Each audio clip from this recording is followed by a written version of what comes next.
Hearn. Man. Okay. Sir Eddie Hearn, hottest promoter in the game right now, man. Big card here. It's total madness, really. I mean, I don't even know what was going on the stage, but maths quizzes and, you know, all sorts. But I'm just looking at the numbers, and I just got another report then. It's like, it's just on another level. You know, you spend your whole life as a promoter trying to promote events, and here you've got two guys that are almost doing it for you, you know, across their platforms. I mean, I don't know how many people watch that press conference live, 700,000-800,000. Like, you couldn't hit those numbers on a linear broadcaster, on Fox, on anywhere. So it's amazing, really, and I just hope it's a good fight. I hope both guys stay safe, and, you know, they both want to win really bad. Like, that's one of the good things about this fight. And I find myself debating the fight, and then I start saying, why are you debating a YouTube fight? So you don't take it too seriously, but you enjoy it, and you realise that they've trained hard, they all want to win, and for their careers, this is a big deal. Eddie, what more have you learned about the world that these guys operate in over the build-up to this fight? Mainly how intelligent they are in terms of what they do.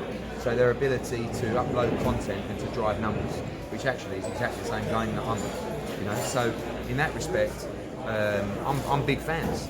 You know, they're really smart, but this is kind of like forgetting the hype and everything and what they do day in, day out and driving the numbers. They really want to win, and they're actually such competitors. You've got to imagine, these two are the top two of what they do, right? And to beat the other one in the environment like this would be so significant for their careers. It really matters. So, you know, people talk about world champion and beating other pro fighters. Forget about that. This ain't no Hagler Hearns.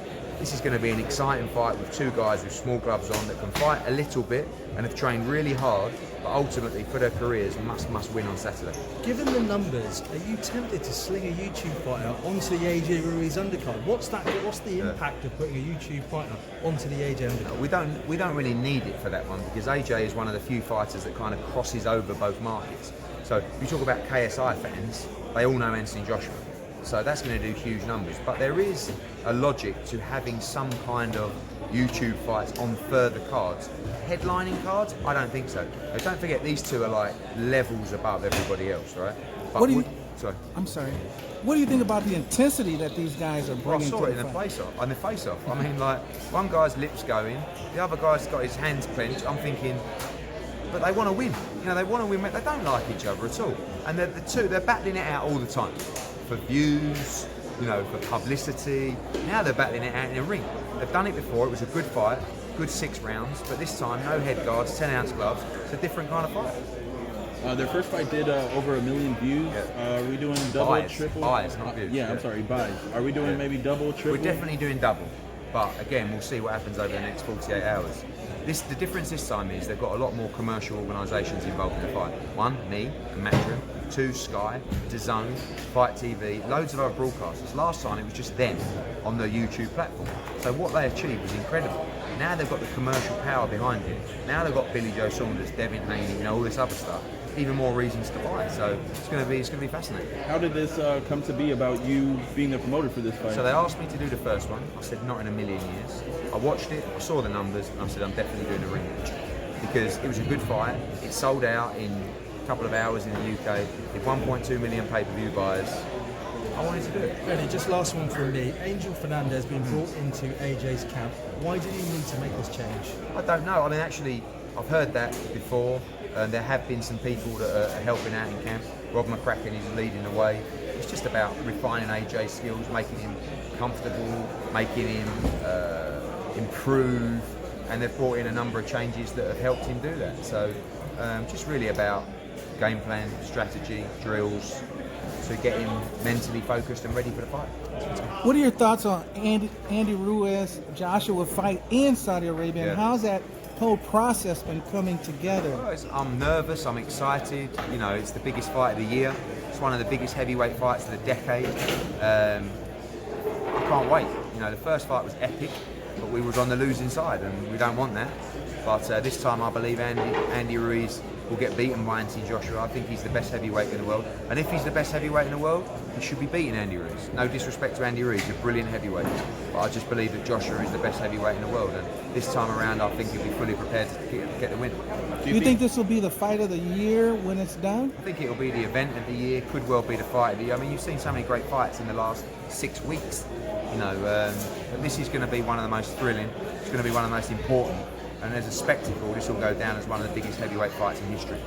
Do you think Anthony Joshua might have just maybe a little underestimated? Last time, yeah. And it's hard not to, you know, when you're going into interviews and everyone's saying, when you fight Deontay Wilder, and you're going, well, I've got to fight Ruiz first. They're going, Ruiz? Like, you're going to destroy Ruiz. So, of course you're going to underestimate him. And he had probably 2.5 weeks of sparring against styles we were trying to bring in, and it's hard for Joshua as a 6'7", 6'6" upright heavyweight to fight this smaller guy, you know, winging in hooks with speed. But as a world champion, you've got to be able to deal with all styles, and that's what he's been preparing for in this camp, and he'll be ready December 7th. How did Saudi Arabia emerge as a winner? I mean, there was talks about, you know, possibly doing rematch in MSG, going UK, Saudi Arabia. Well, Andy Ruiz wanted a neutral territory, you know, so we started looking at that. We could have gone to the UK, but he was moaning, and you know, Joshua didn't want any excuses. Saudi Arabia came in with a big offer. We're in. It's a big time for the Middle East with boxing, and I think you're going to see them doing more and more big fights now. Would you consider hosting another fight out in Saudi Arabia? It's not really up to me, though. You know, I go to the fighters and their teams and say, this is the deal, this is the offer. And no one has the right to tell a fighter where you can and can't fight. It's a dangerous sport. Let them earn their money, let them have their moment in the sun and achievements and legacy. And this was an offer that both guys accepted. With a loss for Anthony Joshua, let's say obviously, do you think his career might be in jeopardy? Oh, certainly not. I mean, he would have had 24 fights. He would have unified the world heavyweight title twice, and he would have lost to one guy. So, you know, Joshua's got a long career ahead of him. I believe December 7th he gets the win. His undercard, you announced you got 2 heavyweights with Michael Hunter, Povetkin, great fight. Eric Molina, Hergovich, correct, Scott Quigg, Carroll. I mean, can we expect more? Yeah, there'll be another 3 fights to be added and we'll announce them next week. Would you say the heavyweight division right now is probably the hottest in the game? It is, as long as everybody keeps fighting each other. I mean, Povetkin Hunter's a good example of that, where 2 guys on the verge of a world championship actually fight each other rather than waiting. So I like that fight a lot. Alrighty, can we do a rapid fire here with Mr. Sir Eddie Hearn? Go on then. Alright, we're going to ask you a quick series of questions. Just ask him for your best abilities, Okay. alright? If you weren't a boxing promoter, you beat a Car salesman. car salesman. Okay. Favorite, what will be your last meal? I've just turned vegan the last 10 days. So I had avocado on toast this morning. Okay, if it was up to right, you. if it was up to me. Yeah. I would have a curry. A curry. Okay. That's big in England. Yeah. Gotcha.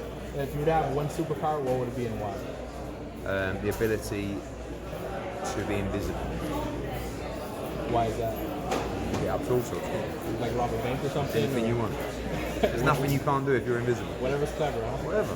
Go and sit in meetings with Al Heyman and other fighters. You know.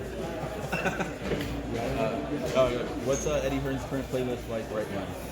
Current playlist. It's quite a lot. Actually, at the moment, it's a lot of Nate Dogg and Warren G. Might be a bit before your time. I mean, not Say that before your again. time. What? Yeah. Did you say Nate Dogg? Yeah. And Warren G? Yeah. You go, Eddie. diplomatic because you're here in LA? No, I've just always been a fan, but someone reminded me about some tracks the other day, and I was playing it, and big Nate Dogg fan. Have you ever tried boxing? Yes, I've had 3 amateur fights. How did I go for it? I won them all Why Is that aren't you a boxer? because I was very, very, very average, and I don't like getting punched in the face. You ever tried football? Which one, American football or soccer? You're football. Yeah, I played that. I loved it. I tried so hard, but I was absolutely useless. Favorite football team? Leighton Orient, you wouldn't have heard of them. Who's your favorite artist currently music? Currently,